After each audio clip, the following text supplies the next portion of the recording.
Welcome back to the Lemon Drop Podcast. I am with my girl Courtney Payne today. She was our Rookie of the Year in 2025. She hit the ground sprinting with her real estate career. She's an absolute animal. I love her so much. She has so many Easter eggs in her backstory.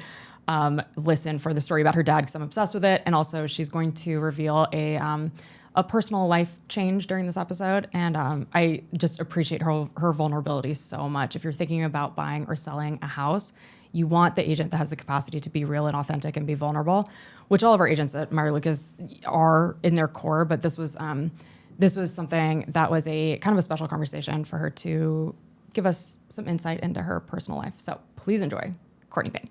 Welcome. My name's Holly Meyer Lucas. I am the team leader and owner of the Meyer Lucas Real Estate Team, and this is the Lemon Drop Podcast. Here in South Florida, we are Jupiter's finest real estate team. This podcast is going to serve as a conversation before the hire, where you as buyers and sellers can get to know our agents. Like everything we do at the Meyer Lucas Team, this is raw, unfiltered, never chaotic, little chaotic. No, Alexa, play Strut the Runway playlist. Like, how do I land the plane there? I feel like if it was Alex, he would say, let's show. Let's show. Let's show.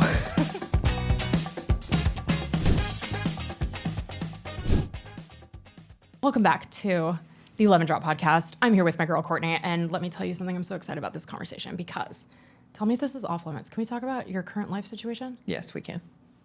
Let's roll. Let's party. Have you posted about it? No.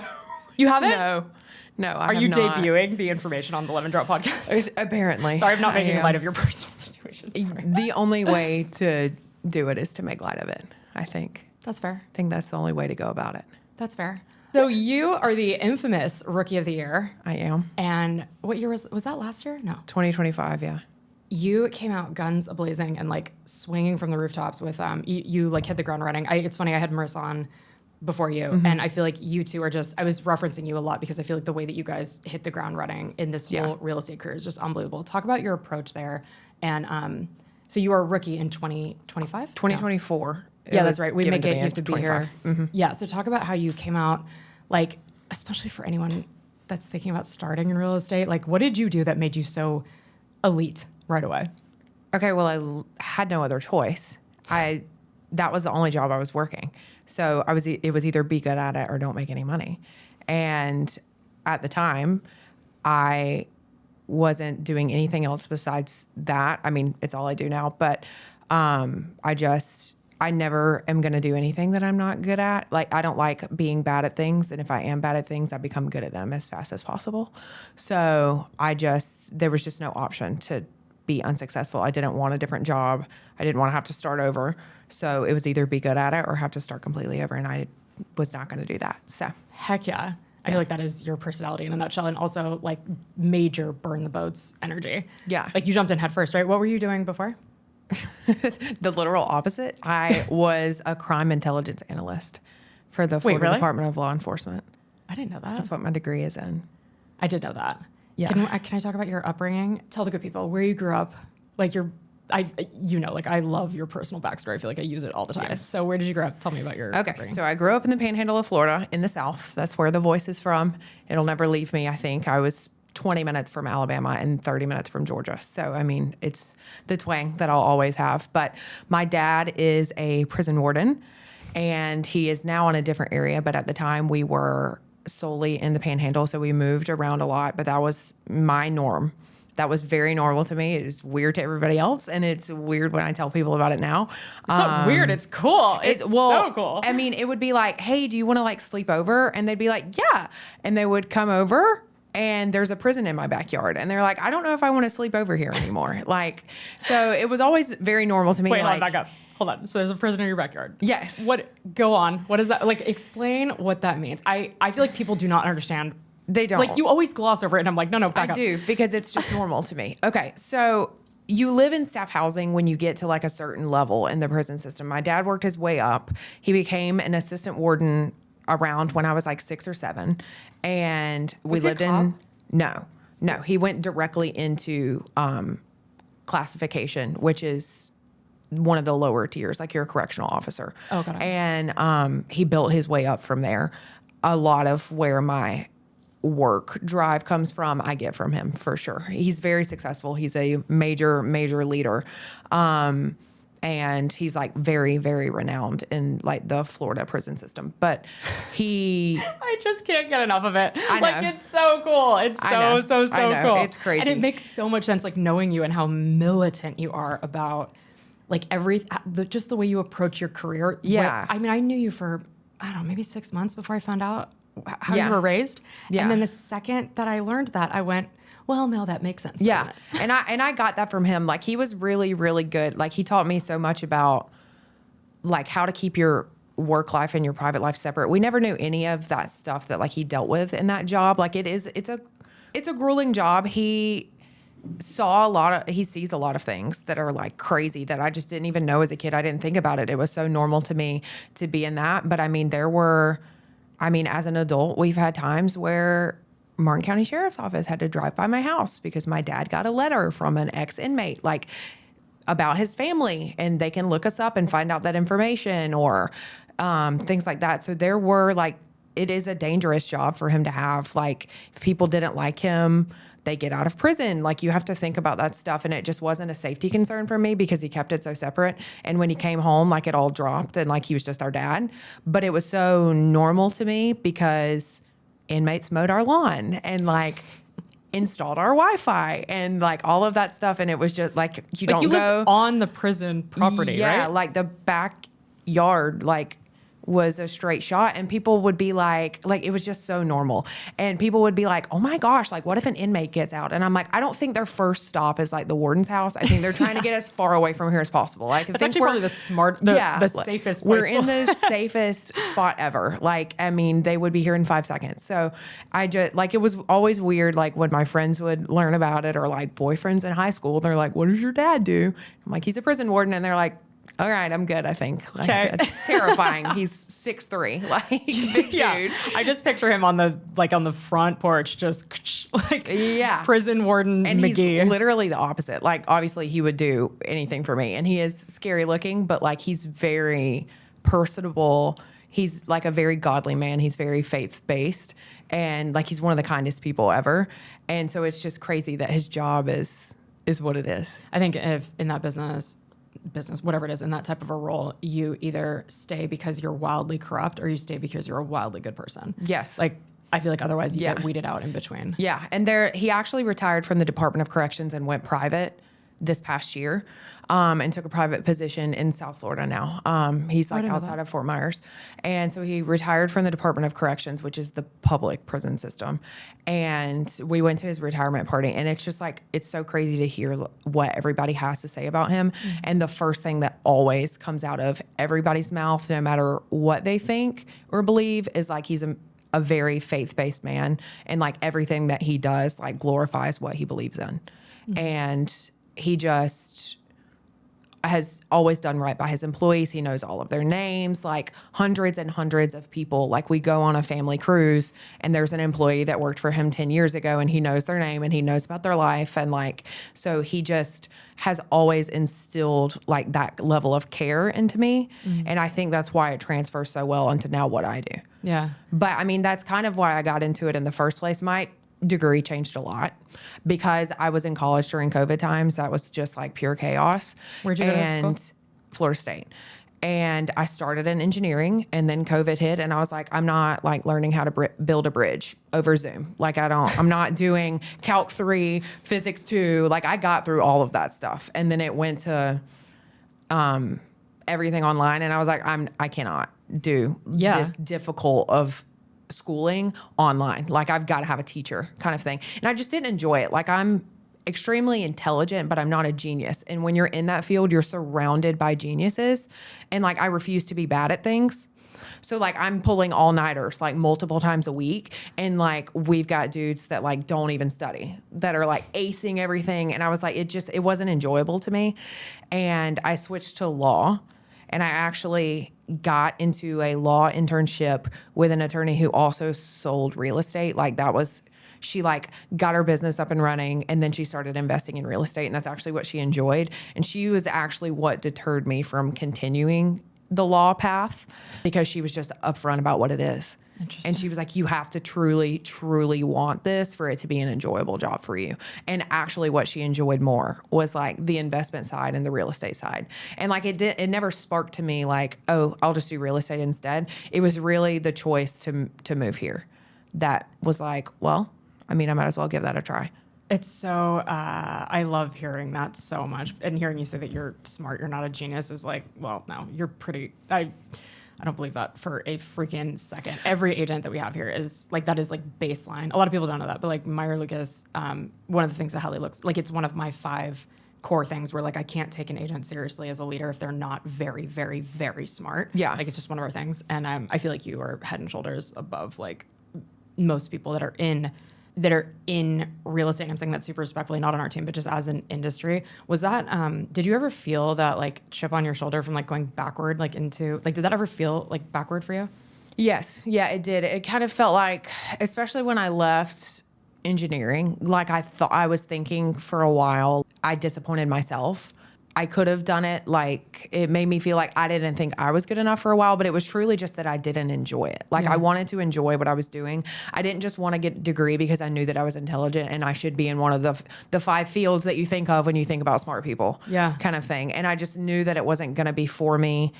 I love a male dominant field. But at the same time, I was like, I just don't know if I'm going to be a woman in STEM type deal. And the 9 to 5 was never a thing for me that I enjoyed. I never actually worked a real 9 to 5. When I worked for the Florida Department of Law Enforcement, it was a 24-hour desk, and I worked like 2 to midnight. So the career path that you described, I think, is what makes you such a great real estate agent. Like I feel like there's not an inspection report on the planet that you can't digest in 2 seconds. And also like appraisals, pricing homes, like you're elite at digesting information and just like getting to the bottom of what the point is of the thing. Like I feel like I could hand you a CMA and you could tell me where it's flawed, where most agents, and Meyer Lucas agents are like that. Like we look for smart people, right? But the thing that I feel like that you do really well is you can point out the mistake in the pattern, or like where something is wrong versus how to justify that it's right. And I feel like that's like critical thinking.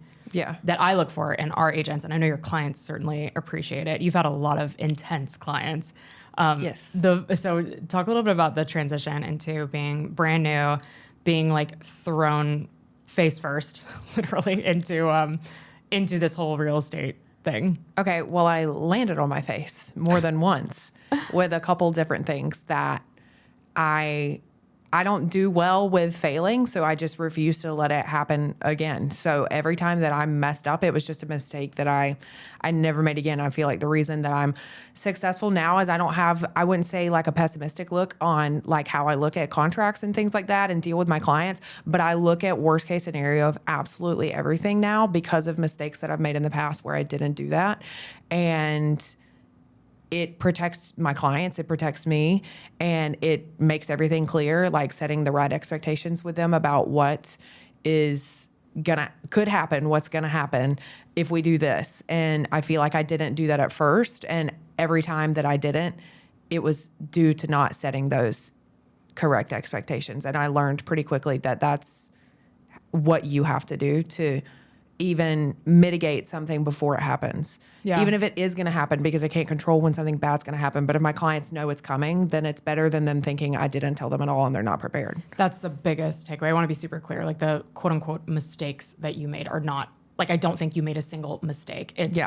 It's assuming that the other party is going to do the right thing and then they don't. Mm-hmm. It's assuming that that someone's going to adhere to their contract and then they don't. And so how to get ahead of the shenanigans that happen in our industry. I want to be super clear about that. I don't think you've literally made a mistake at all, like ever. Yeah. It's the like, well, the agent isn't letting us in for the walkthrough and they don't have to. So that is actually a major red flag. Why are they not letting us in? Mm-hmm. They don't have to let us in. How hard should I push here? Like I feel like that's, and I am saying that because I really want to do right by your story. Like you absolutely like crushed. You had one majorly contentious situation with a professional athlete, and the way that you navigated that, I feel like was this was early. Like I feel like you had just started and 4 months in. Yeah, spring training rental gauntlet that I make you guys run, and there was one situation that you really only, if you could really see around corners, you could have avoided. And just the way that you handled it was like, oh my God, I'll never forget it. Like the way you took ownership, took responsibility, even though it wasn't your fault. Like it wasn't your fault at all. And that's the sign of an amazing real estate agent. Like addressing the situation, taking responsibility, and then solving it like a fucking bat out of hell. And I feel like that's what you did. Like you were like a banshee with solving that. And I think also you like, my biggest takeaway from that, and I'm being cagey about this circumstance because I don't want to unpack like what happened. It wasn't your fault at all, first and foremost. And the way that sports agent handled that was respectfully horseshit. And I feel like I can say that right now. Like making you take the fall for something that, whatever. What you want in a real estate agent, I think, is someone who always feels the most epic guilt and responsibility to do right by you. Yeah. I feel like there's two parts to it in any transaction, even ones that I've had mess ups in, where there's like a level of guilt that you can feel if it is going south or whatever. And one, it's to your client, and to another, it's like to this team. Like, especially with that one in particular, like they kind of came after you a little bit and you weren't involved in it. And I was like, she's not taking the fall for like any of this. Like, absolutely not. Like, I will fall on the sword. She's not falling on the sword. Like, absolutely not. And again, I mean, he handled that so poorly.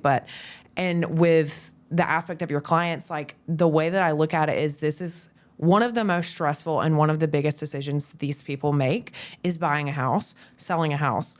And the biggest compliment you can give me is that I made it easy for you. And I have a client who tells me that all the time. I still work with them because they're looking to buy, and they say all the time, we would have never sold that house if it wasn't for you. Like, I don't know how you do this every day. Like, they're just my personality type of like really type A, really involved in things like that. And people like that need the same when somebody else who can say like, give me the reins and I'm going to take care of this. I just need you to do what I tell you to do. Yeah. And I feel like there's a level of guilt of not living up to that and then making something that's already difficult more difficult for people. Like, just do your job. Yeah. Like, do what, like, your job is to make this easier for them. This is what you get paid for. It's like to make this process seamless for them. So just do it. That's so funny. That's what Max said. Like, Max, I'm okay name dropping him there, but like Max Scherzer's thing is like, just do your fucking job. Yeah. Like when, that's funny actually. So you were involved in that transaction with them. Amazing. That the fact that selling, I feel like is such a testament to just you and Kim and everybody just working together. But on the back end of it, with all of the things that were happening, him just like screaming through the phone, just do your fucking job. Yes. Not at us, about like everybody. The client that you're talking about, Aaron, is that who you were talking about, Aaron? I love him so much. And Lacey, Yes. like, I adore them. I was with her this morning. You were? Yeah. I love them. She, so Erin came up to me at the baseball field and brought up your personal situation. And like, I could just tell just how much They were so sad. love you, Yeah. but how much they love you. So Yeah. this is someone, so for the people listening, this is someone who is, my husband has sent me exactly one referral ever. And it's Erin. And I'm saying that because I get, I get shit talked all the time about how like, well, she only works at the baseball players because of her husband. No, like respectfully, no. What makes Ed magical is that he doesn't go out and try to get us business. Yes. And what makes him the bane of my existence. People could literally like buy a house and they'd be like, oh, your wife's an agent? Like, cause he like doesn't talk about it. It's so annoying. Yeah. Anyway, Aaron's one of his high school friends. And so you working with them, is there I'm asking this because I feel like the audience might want to know this. Is there an anxiety over like working with one of like your boss's friends? Like, was that a thing for you? At first. It's not anymore. At first it was because I was like, I cannot screw this up. And I mean, I think that about like every transaction, but also at the same time, like I know that you've trusted me with it. Mm-hmm. And I learned after a couple, like there's a reason that you trust me with it. Mm-hmm. So just do my job. Yeah. And like with them, especially now because of just who they are, like they're just so authentic and down to earth that like after I won the listing, I was like, okay, well, that was great. Like, that was easy. And we have a good like personal relationship. They're involved in my personal life. And I know about a lot about them. They know a lot about me. They call me all the time.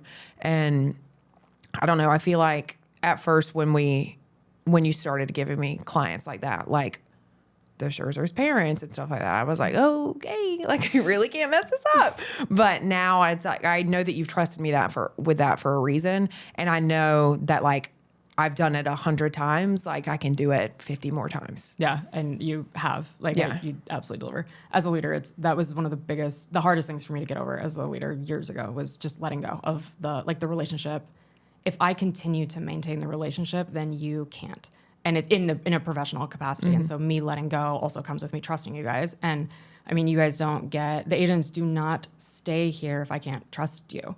And it's like you have to deliver early on. Like you have to show me who you are early on. Otherwise, like I'm not going to give you these very precious relationships that we have. This one is such a funny example because it's literally the only client that Ed has ever been involved in, and he's not even involved in it. Like he's like, Aaron came up to me at the baseball field and was asking me how you're doing. What makes you such a good agent is just how close you get with your clients while also maintaining this like epic professionalism where I feel like you make it safe for your clients to verbalize any issues that they have without hurting your feelings. Like you maintain a really good professional, like mix of professional and personal. Is that intentional?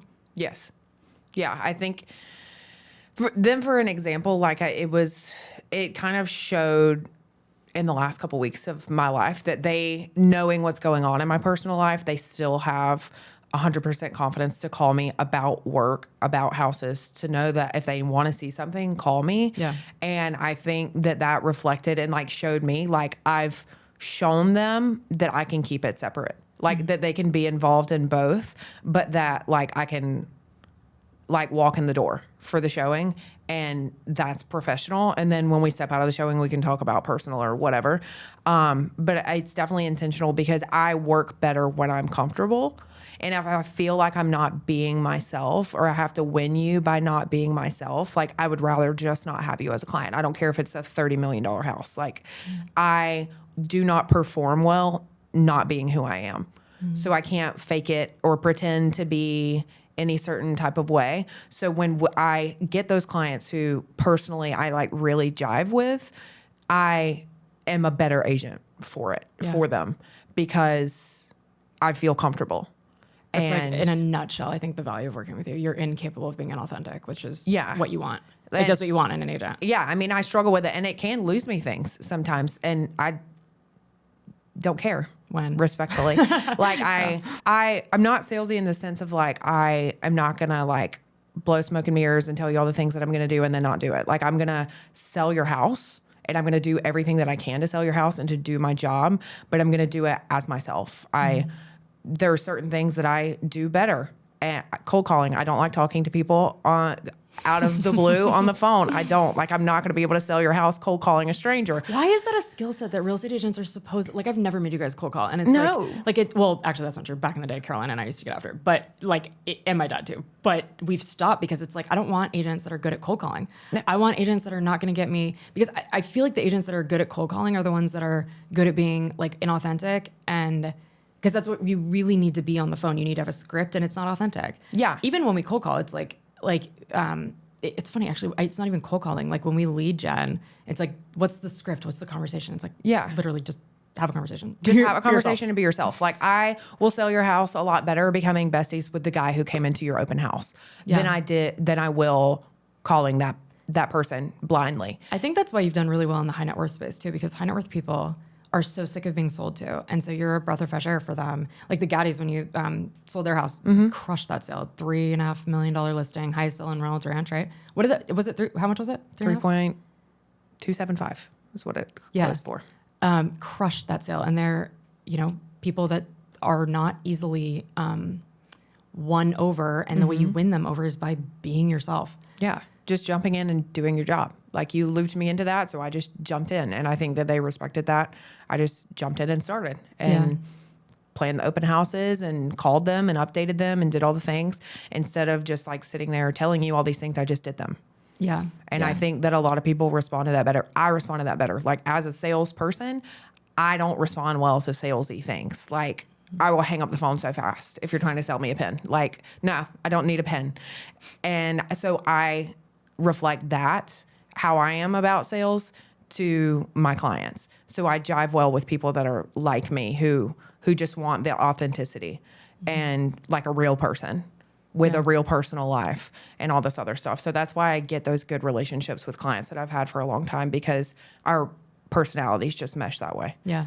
Holly does such a good job of setting you up for success too. Yeah. Like she gets you the people that, I was like just about if to say someone if someone is like relocating here and they're a straight shooter type A, like they want an update every night, like you're the person. It's like with bells on. Do you want to talk a little bit about can I ask you about like your dynamic between your mom and your dad? Like this is super fascinating to me. So your dad's a prison, I mean, it's because this might be a niche question, but I'm going to use your dad's a prison warden. Are your parents do they have a strong relationship? One of the strongest that I've ever seen. Really? Yeah.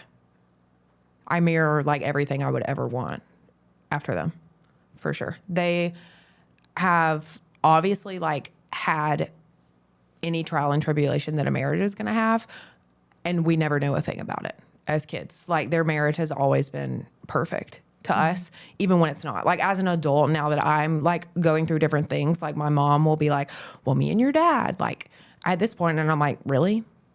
So Everything was beautiful. great. Like they kept all of that away from us. I could remember on like one hand them like disagreeing in front of their kids, and they just they've always had a very, very healthy marriage. I think they're coming up on 30 years. They're grossly obsessed with each other still in their 50s. And What's your mom's name? Carla. Yeah. I think the leaders that I like to model myself after are leaders that are the real deal. And I'm saying that respectfully to like all the entrepreneurs and people that have like started businesses. You know, I'm putting like condescending air quotes around it. I feel like your dad being a prison warden, that is for as long as he is. So is he retired? He's retired from one field. He's in another though. Let me know when he can be the warden of the mothership, like when he's officially retired. He's like, he's never going to retire. He says all the time, like he wants to retire and his dream job is to be a babysitter for like when I have kids. And I'm like, you're literally never going to do that. You will find some office job somewhere. So like, unless there's a lawn to mow every single day, you're not sitting at home. Like so funny. he won't. My mom stayed at home and went back to school in her 30s. She's a teacher now.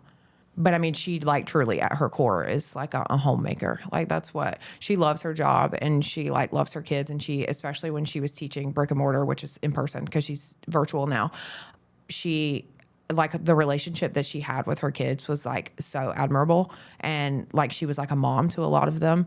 And Her kids are students, but also like, you mean you? Like, or do you mean her both. students? I mean, her students, she taught, I mean, we lived in a small town and she taught remedial. So she ended up teaching a lot of people who have complicated home lives and things like that. And the way that she nurtured those relationships with them was always so admirable. And her students loved her. She still has students who reach out to her, and it's been 10, 12 years.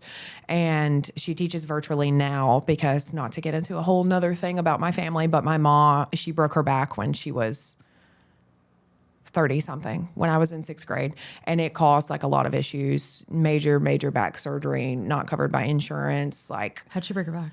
we don't know exactly how. There was a couple different things it could have been. Car accident, like those insanity workouts that people did. Yeah. If you remember that. And P90X? P90X and insanity. Yeah. I think maybe that. I think she heard it some other way and then it just got worse. Chiropractic work, we don't know. But it was very experimental, and it was a major surgery that almost killed her.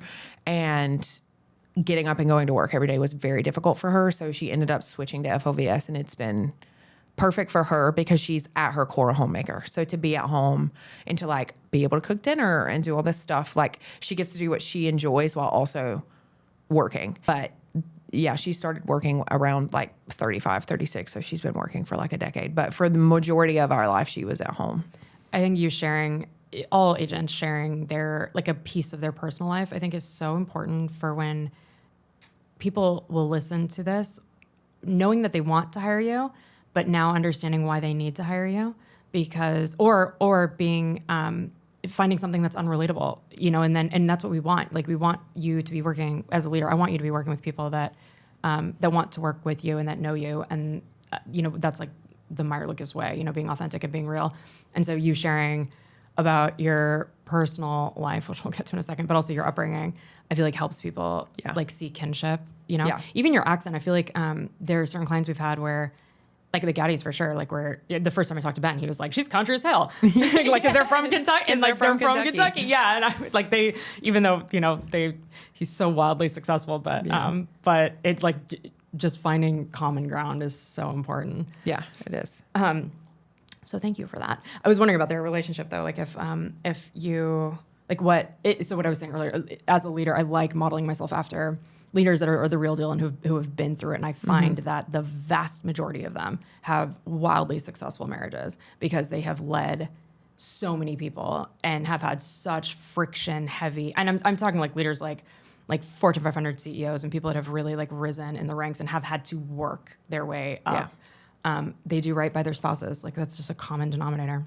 Yep. And also people that are leaders are just successful. Like I look at them and I'm like just successful in all aspects of their life. You know? Yes. Kids Because love they know them. how to water where they're supposed to water. Yeah. You're one of those people, man. You're the real deal. I remember the first time I met you, I was like, I literally said to Hallie, I was like, go get me more Courtney Paynes. Go get me another C Payne. And then I think you were also like maybe the last hire we made for a long time. You guys added on a couple people. And Kennedy, Paige, Michaela. Yeah, You were before them, right? Yeah. I've been here You're for about, at the old office, right? I'm at 2.5 years, yeah. Dude, it's such a blur. When we hired you, I had just found out I was pregnant with Crosby. I was in one of the worst places in my life, and I feel like you showed me so much grace when not demanding my time. You know, like it was like I met you and we had hugs and hand pounds. I found out I was pregnant with Crosby, and like you latched onto Jenny. Talk about like your training within the team, like because we weren't in the office, right? Like you had just started and then we moved like to the remote. The old office the new office was being built. The old office was no longer. Yeah. Who helped you? Mostly Jenny. So I think the reason that I latched onto Jenny, if I get emotional talking about this, I'm going to get so mad, but I always get emotional talking about Jenny. So when I moved here, like it was a really, really big move for me away from my family. Like my parents are down here now about 2.5 hours away, but they weren't. And like I never had done that. I went to school an hour away from where I was raised. So Jenny, if anybody knows Jenny, they love Jenny. And she is very like open arms and like happy to help and all that stuff. So I kind of latched onto her when we started, and she never made me feel bad for it. She never made me feel bad for asking 100 questions, because I am like the teacher's pet that asks a million questions because I refuse to do it wrong kind of thing. You really are. Like I'm not a I love that about you though. I'm not a fake it till you make it, like, because then you're going to tell me I did it wrong and then I'm going to think about it for a month. So I'm just going to ask questions until I know for sure what I'm doing. And she was really good about that patience with me. She looped me in on deals, and like if I helped her enough, she would like loop me in. And I mean, she pulled me in on deals when I first started, and a couple $1,000s is a lot of money when you start real estate. Mm-hmm. So like I was always so grateful for that. And now, I mean, we have a listing that's coming up in a couple days that I pulled her on, and we just have a really, really close personal relationship. And she helped mold a lot of the things that I know about real estate. And honestly, it was mostly her. I mean, I asked other agents a lot of things, but I followed her like a puppy for a couple months. She's the fucking best. She is. This makes me emotional. Like, we do not deserve Jenny Griever. Yeah. And I am so grateful that we have her. And not have her like in the team. I mean, in my life. Yeah. Like she's like, period. Full stop. She's like I joke like she's my work mom, but like she's like my work mom. She's a second mom to me. And like she says that to me. Like I'm like, she's like, I know you have a mom, but like you're a daughter to me. And so, I mean, we have a very close personal relationship. So to get a relationship like that when I didn't have my mom and when I didn't have my friends, like it was really, really helpful to me moving here and making that transition, on top of her like investing in me to learn how to do this job. Yeah, that's so well said. And then you have other funny relationships in the team. Talk a little about your relationship with Alex. Okay, so that was like so I'm gonna out of the clip blue. all these together because all of you guys talking about each other like gives me life. I mean, I don't know where that friendship spurred from, and I think we got a lot closer, like Slayer Circle and things like that. Mm-hmm.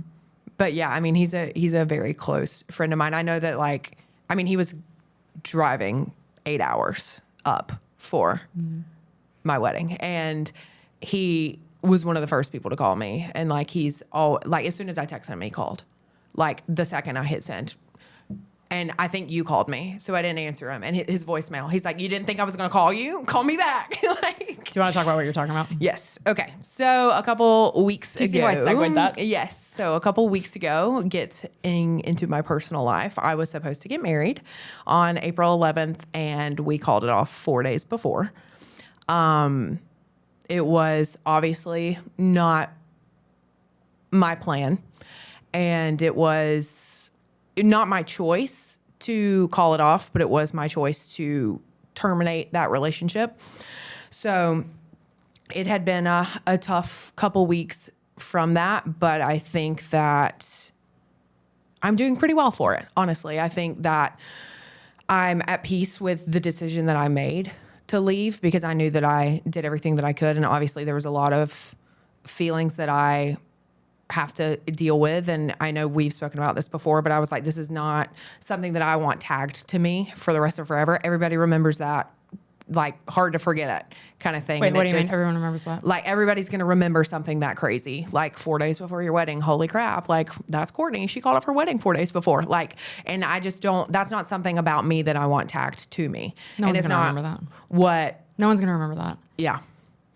Like, people are talking about But it you now. have to think about, like, where I'm from. Like, it's like so small town-ish that, like, I could not be more thankful that I'm not there. That's fair. Actually, that's so, fair. I mean, like, Sorry, my best I'm not friend, minimizing it. Sorry. Yeah. Yeah. So- And I'm not saying also that people aren't, like, thinking about it, or like you're not Yeah. wrong. But my point was that my point with that was you're so much bigger than that. Bigger.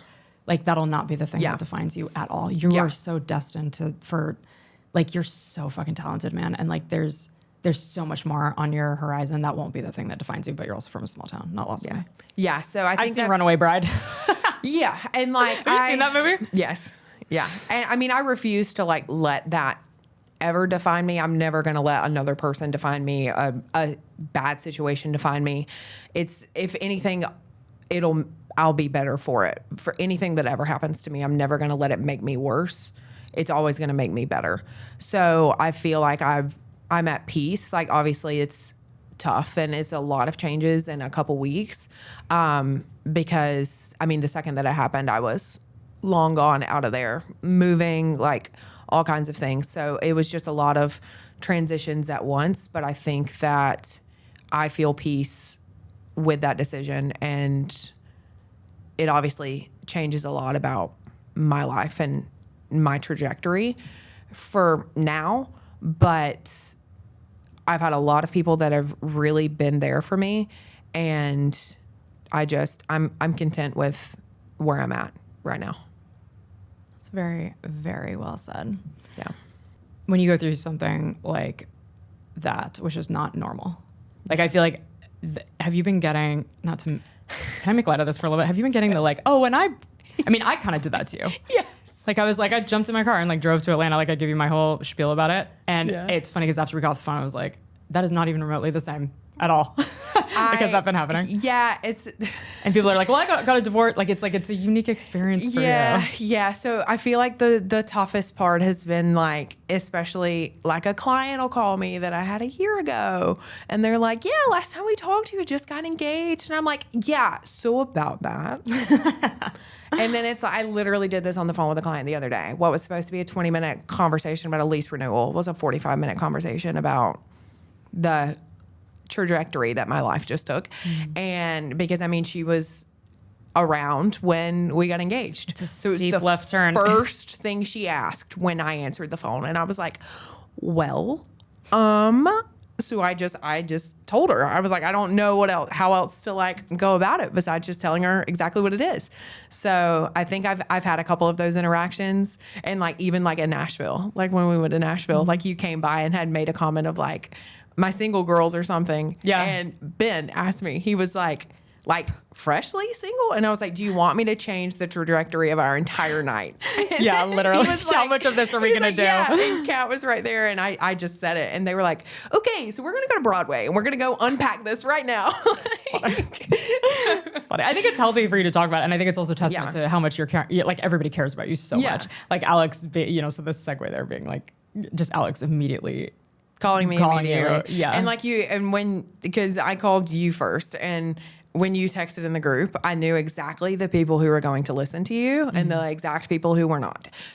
Jenny and Kristen immediately texted me. I know Holly told me not to text you, but I'm texting you. Honestly, like, it's funny because it's like, that's going to happen. Like, our team is just that amazing, but also showing those agents on the team some grace who feel like they need to say something and just like don't respectfully like don't have the time for it right now, but like love you so much, you know. So it's like giving. That was also part of the motivation. There was like, she's going through this, but don't feel like you need to drop everything and call her right now. And also, please don't. Like, I literally don't. Yeah, I'm not like going that's how close we are, though. Like it's Yeah. it's crazy. Like the team. I mean, it's not crazy. It's intentional. Like I curate awesome people here. You know, like it's funny when friendships, like Alex and your funny friendship, like you can copy and paste that across so many different dynamics with the team, because we look for people that have those 5 things. And I've just found that you can come from totally different backgrounds, but we all have that same core in common, you know, the work ethic and the smart, like just being smart, you know, being a good person. And I mean, there's a lot of peace, like, to give like the flowers to you and Hallie. Like, there's a lot of peace in knowing that when my life flips upside down like that, like I can call you guys and I can check out for a minute if I need to. And like Hallie called me immediately. I think she beat you to it. Called me. She did, yeah. And was like, what do you need me to do? Like, and she wasn't even asking like about work, but I was like, could you like take this one off my hands and like give it to somebody? Like, I was like, I can't feel responsible for important things right at this very moment.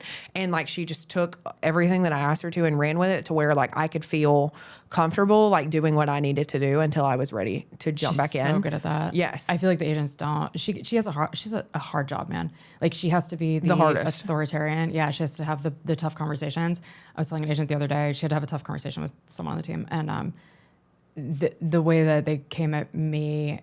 This is something super petty, like literally super petty. But the way that they like kind of questioned it, like, well, Hallie said blah, blah, blah. And I was like, no, I said to Hallie, and Hallie had to go have that conversation with you. Yeah. Cause like, I don't have time for that. Like the pettiness of, you know, whatever, her job is hard. And I think, thank you for that, because I don't think she gets recognized enough for how much she does help you guys cover your own stuff. Like ultimately, when you're in the career of real estate, ultimately is up to you to cover your stuff, but you're not in the capacity to do that. So like, of course we're going to jump in.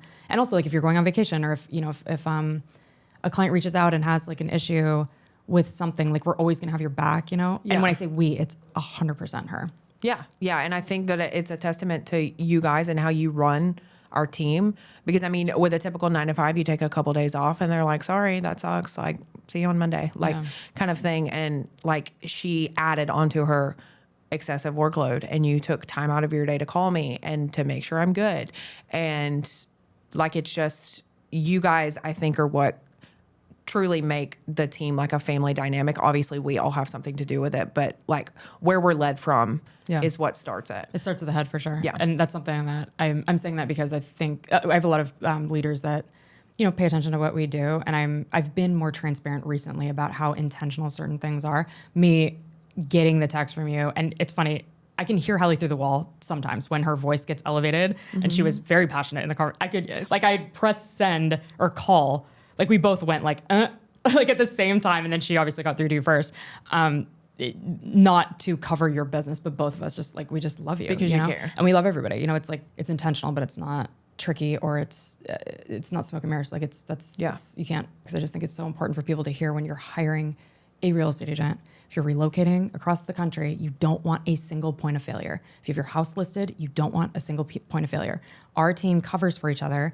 In the event that you decide to leave your fiance 4 days before the wedding and you're a mess, respectfully, like, you know, that's not a wild, like, not a wild expectation in a corporation. Like, yeah, take some time off, but in a real estate deal, like you have active deals. Yeah, like I mean, the house hire doesn't, the team that covers for each other. Yeah, like I mean, the house doesn't stop closing because my life got crazy. Like I've got sellers that are dumping money into their house and they need it sold. Like that doesn't stop because my life like flipped upside down. I don't know how agents that are solo agents do it without wildly lying to their clients. They do. Like I think they just lie. Yeah, they just lie. They have to. Like even when they go on vacation. Yeah, like there were agents that I was at Inman, right? And agents were talking about how one of them literally said, like, don't tag me in that. My clients don't know that I'm here.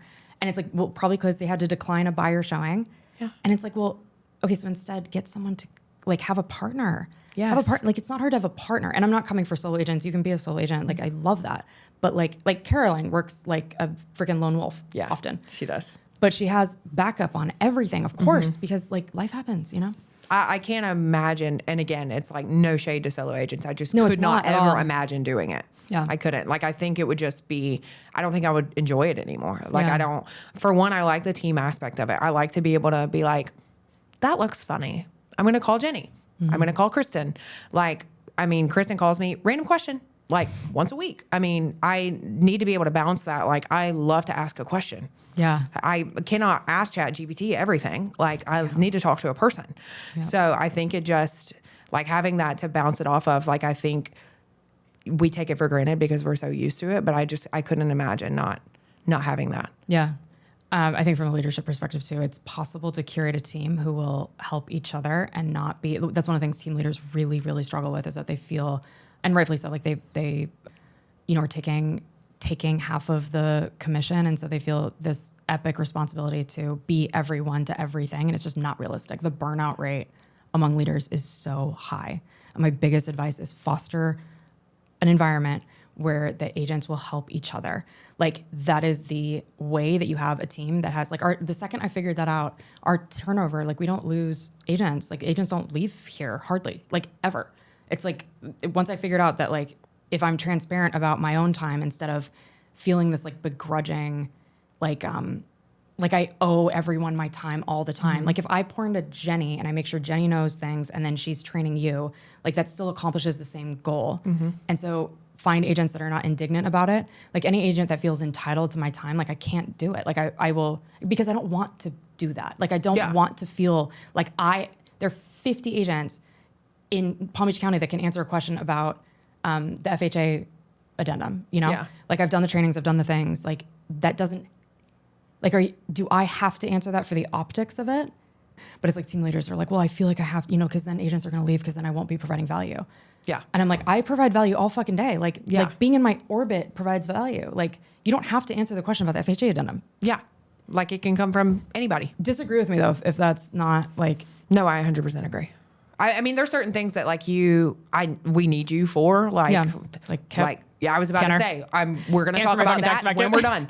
And, like, sometimes I'll flag you down and 911 you if I really need you, but it's pretty rare that, like, you're the only person who can answer this question. Yeah. It's when we have clients that have been fostered by you, and like we've talked about 100 times, like, if you're involved once, they want you involved the whole time. So, and I feel like ones that we've had for really long times who have that relationship with you, like, we have to keep you in the loop for, but it's very rare that, like, I can't get a question answered without it coming from you. Yeah. Hallie answers questions. We have our entire brokerage to answer questions if it's and legal. Just to be clear, also what we're talking about is the technical questions. Yeah. The technical questions are where I really think team leaders just really struggle to, like, have to look alive and provide value. And, like, it's like a gymnastics coach. Like you don't need to be the person that shows the gymnast how to put the chalk on their hands. Like, that's the technical, like, okay, so you want it to be, whatever. Like, you need to be thinking, it's a bad analogy, but like any tactical strategy, marketing, like anything strategic, like, keep it macro, Yeah. But I mean, even to the same tune, like, if they want that stuff from you, there's 50 trainings in our team classroom that you've done. Yeah. Just go watch them. I just think that, like, so I know your ex well, because you guys were on the Slayer Circle trip, and I think the world of him. I think he's great. I think you're so brave for, so brave for calling it. Yeah. And walking. Yeah. And I'm just going to leave it at that. We get to know each other. I think one of the things that makes this team so special are those Slayer Circle trips. They're silly in there. Well, the Oil Nut Bay one was far from silly. Like, that trip was insane. Right? Yeah. I still can't get over how amazing that was. And I feel like me geeking out over it is maybe not appropriate, but do you know about this? I still geek out over it. We went to Oil Nut Bay and the BVI, and, like, they, like, as influencers, like, Oil Nut Bay, we stayed in these multi-million-dollar homes, and this, like, it was crazy. Wait, you tell it. It was one of the crazier trips I think I've ever been on. It was insane. I think the house we stayed in was $17 million. It was listed for sale for 17. Yeah, and they pretty much just wanted us to be influencers. So we walked around with our phones and we recorded the entire time. And then we sat by the pool and played volleyball and ate tuna and drank margaritas for 3 days. Can we talk about are we allowed to talk about the volleyball game? No, because we lost. I don't want to talk about it. I'm sorry. We did not lose. My Go ahead team. and rephrase that. I'll let you edit that. Go ahead. My team lost. And Alex, if you're listening, I still blame it on you. We played the people that have played volleyball before and the people who have not against each other. And it was the fact that we beat you guys is so, because you know why? Because you guys were overthinking it. You guys you were positioned properly. You had all of your like plays and moves, and all of us were like, just what do? We get the ball over the net. It can't hit the sand. Okay, got it. Okay. Wait, can I hit it twice? No. Okay, got it. Well, okay, so the disconnect here is I played volleyball. Kristen played volleyball. Well, a couple of both our of you guys are players played phenomenal volleyball. athletes. then Like, we that's had what's a so funny about few- this. Yeah, so then we had a few that didn't, and that never jives. You either have to be all completely amateur or all know what you're doing, because That's fair. when you're on the same side as somebody who doesn't know it, when you've practiced it for 10 years, you're like, why don't you know that? Are you talking about Alex? Yeah, Alex and Ben. I almost killed them both. Me and Kristen almost killed them both. So funny. I'm like, call the ball. And Alex is like, I don't know what that means. Like, it just. You guys were so fun. That was one of the funnier afternoons, I think, of my life. It was so funny. That unlocked like a competitiveness in my brain that I haven't had to use for a while.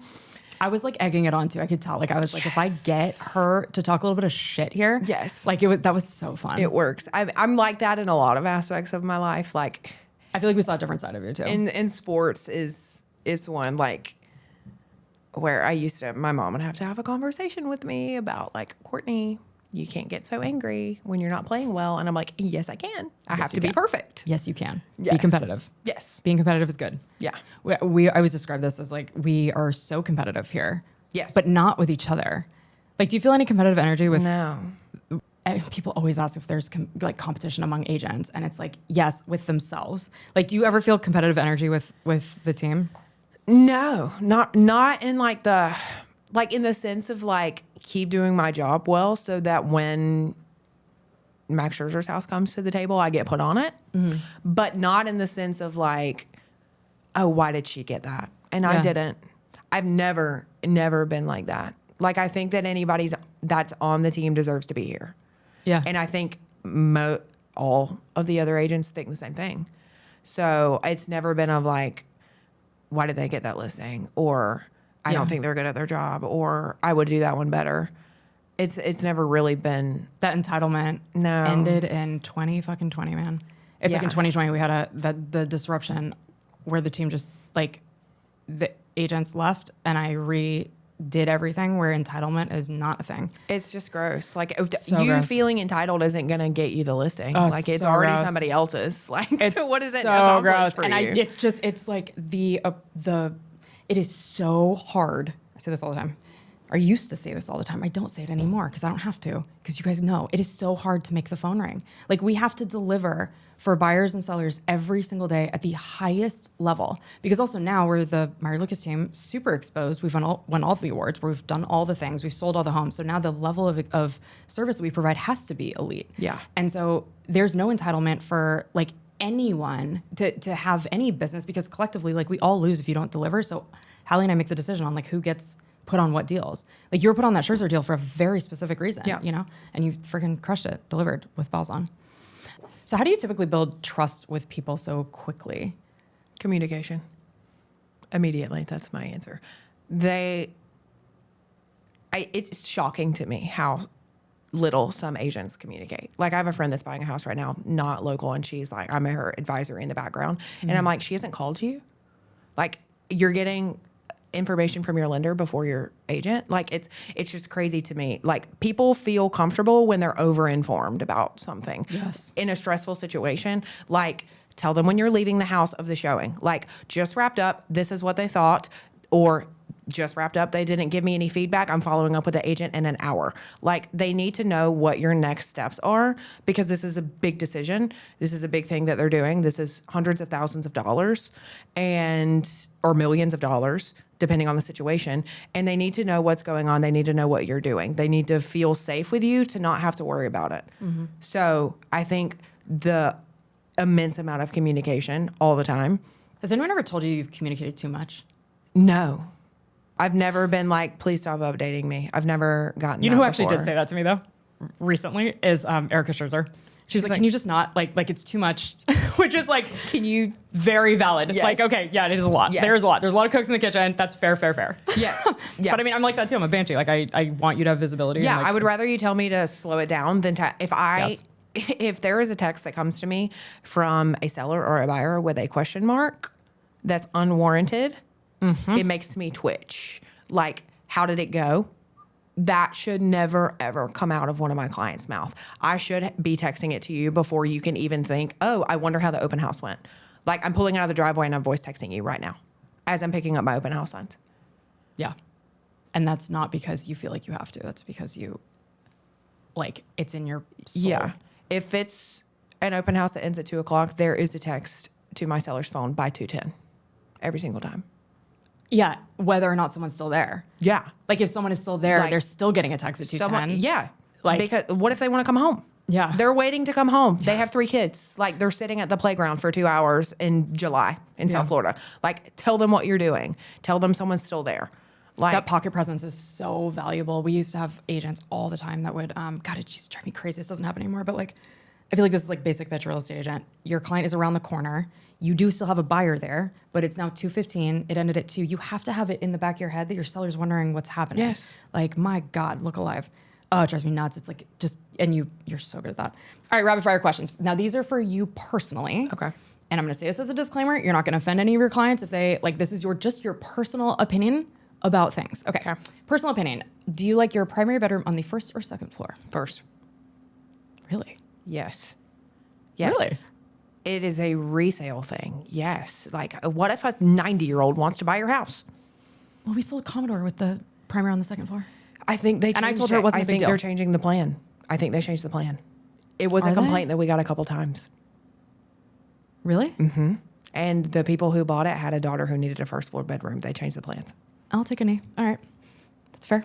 I love it when I'm wrong. It's like, all right, now I learned. Really?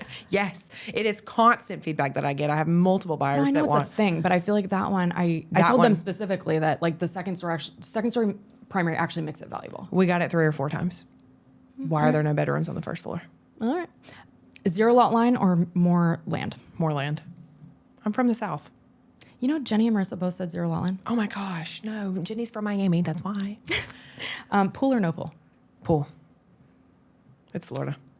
What's your favorite area? Okay, so what's your favorite area to, if you were to live, if you had to move, which you just did, and price was not an object, and availability of home, like style of home wasn't, like if you, like condo, single family, like where would you live in South Florida? Palm City. Hard stop. Where though? Danforth. Oh, interesting. Good pick. I love that neighborhood. I do love too. it. I love a non-HOA feel.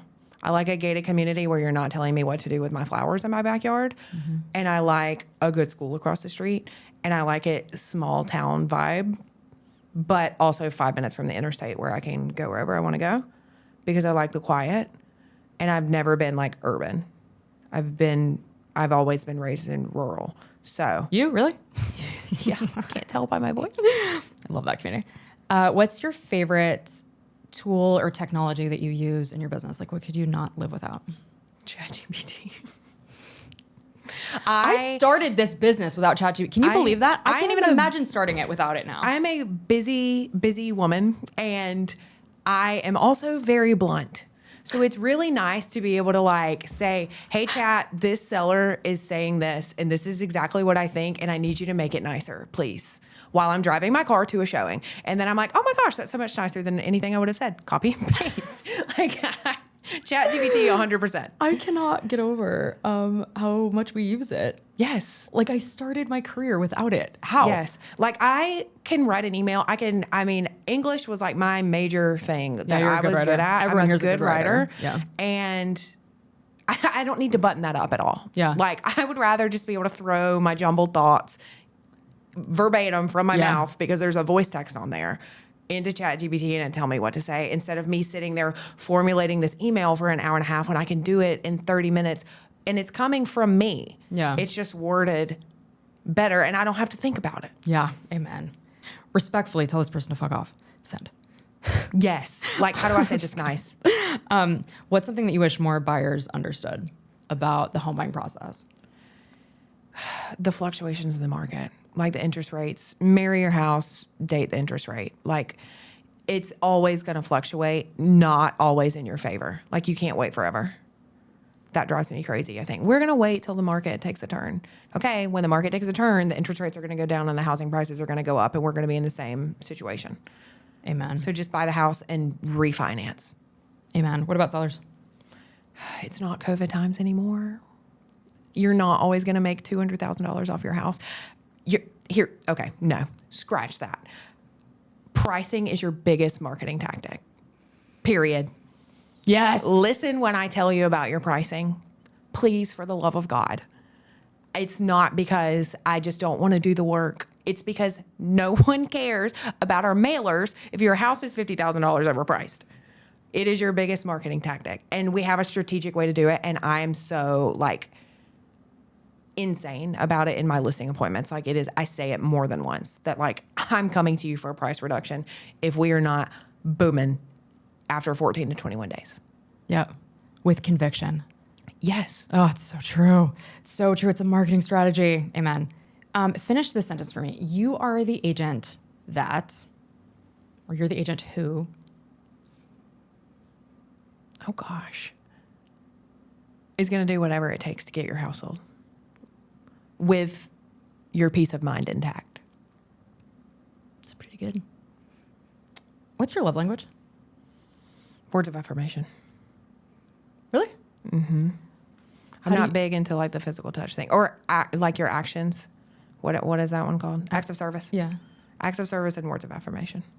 Who on the team are you most looking forward to hearing their Lemon Drop podcast episode? Marissa. It was a good one. We had to restart it 14 times because she added a new wrinkle to she was like, well, actually, There's so many things. She has lived 30 lives. She has. She really has. There were a handful of times where I went back, I looked at Amber and I did I hear that right? Yeah. What you just described? Yeah, and she just drops it into conversation it's casual. She's amazing. And I'm like, wait, back up. I was really, really looking forward to this conversation with you because I feel like you and I haven't spoken really or caught up since everything happened. I've been giving you your space, but thank you for sharing that. And on a personal level, I feel like it's hard to be vulnerable, I think, for people who are built like you. Yeah. And I don't think it's a mistake for you to share that from a business perspective. I think from a business perspective, it's smart to share what's going on in your personal life and also your backstory, Yeah. Did this feel okay? I agree. I think it's something that I'm trying to do in this process because I am I don't like vulnerability kind of thing. And I'm I'm fine. I'm good.